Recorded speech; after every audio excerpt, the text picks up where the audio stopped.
Jill and Cara here with Movement Duets. Today Jill is going to do a PAILS rails stretch frog.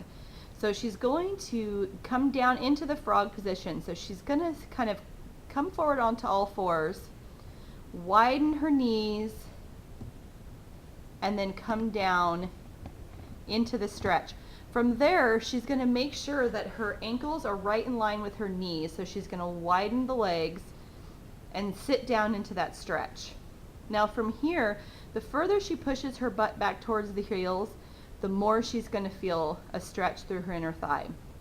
So from here, give the stretch a little bit of variability. You can sway forward and back, side to side, very gently, and then come back to your starting position.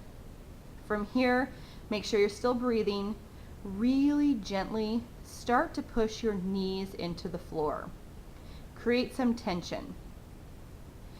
And as she breathes, she's going to push a little bit harder, and a little bit harder, and a little bit harder.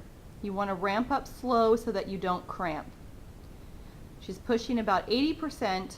From here, she's going to make fists and squeeze her biceps, tighten her core, and squeeze her butt. And she's going to push her knees down into the floor as hard as she can with her whole body contracted for 10 seconds. 9, 8, 7, 6, 5, 4, 3, 2, 1. And she's going to relax slowly but not move out of this position. Now she's going to work the other side of the stretch. She's going to imagine that she's going to pick her legs up off of the floor. So she's reaching her knees towards the ceiling now, squeezing her muscles on the other side of the stretch. And she's going to ramp this up nice and slow. A little bit harder, and a little bit harder.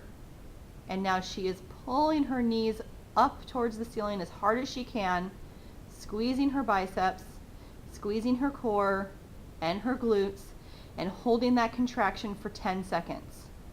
9, 8, 7, 6, 5, 4, 3, 2, 1. And she's done. She's going to army crawl forward out of that position. Try not to squash the baby. And she's out.